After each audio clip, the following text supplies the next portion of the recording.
பெண்களுக்குண்டான அங்கீகாரம் என்பது பாரதிய ஜனதா கட்சியில் உறுதி செய்யப்பட்ட ஒன்றாக நிரூபிக்கப்பட்டிருக்கிறது. ஆகையால் நிச்சயமாக தலைமை பண்புகள் இருக்கக்கூடிய பெண்களுக்கு அங்கீகாரம் தராத காங்கிரஸ் பல ஆண்டு காலமாக என்னை போன்றவர்களை நிராகரித்து வந்த சூழ்நிலையில் வெறும் சட்டமன்ற உறுப்பினராக நான் கஷ்டப்பட்டு ஜெயிச்சு கொடுத்த தொகுதியாக இருந்தாலும் அதற்கென்று ஒரு அங்கீகாரம் தராத ஒரு சூழ்நிலை இருந்த வண்ணமே இருந்தது. நான் 2011 மக்களின் மனதை வென்று மிகப்பெரிய வித்தியாசத்தில் அந்த தொகுதியில் காங்கிரஸ் கட்சி வெற்றி பெற்றேன்.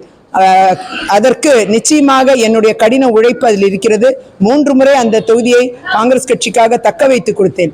ஆனால் என்னுடைய உழைப்பு என்பது வெறும் காணல் நீராகவே போய்கொண்டிருக்கிற சூழ்நிலையில் நிச்சயமாக என் கன்னியாகுமரி மாவட்ட மக்களின் விருப்பத்தின் அடிப்படையிலும் என் கன்னியாகுமரி மாவட்டத்து மக்களுக்கு எல்லாவற்றையும் கொண்டு சேர்க்க முடியும், மத்திய திட்டங்களையும் கொண்டு சேர்க்க முடியும் என்ற அடிப்படையிலும் இன்றைக்கு நான் பாரதிய ஜனதா கட்சி என்னை இணைத்துக் கொண்டேன். இந்த மகா சிவராத்திரி நீங்க விழிப்புணர்வா இருந்தா இதனால் மகத்தான நன்மை நாம் சம்பாதிச்சுக்க முடியும். ஆதியோகியின் அருளில் சத்குருவால் சக்தி ஊட்டப்பட்ட ருத்ராட்சம் இலவசமாக பெற ஆன்லைனில் பதிவு செய்யவும். விவரங்களை SMS-இல் பெற மிஸ்டு கால் கொடுங்கள் 8300083000. இந்த ஒரு நன்மை தமிழ் மக்களுக்கு எல்லாமே சேரணுன்றதே என்னுடைய ஆசை, என்னுடைய அருள்.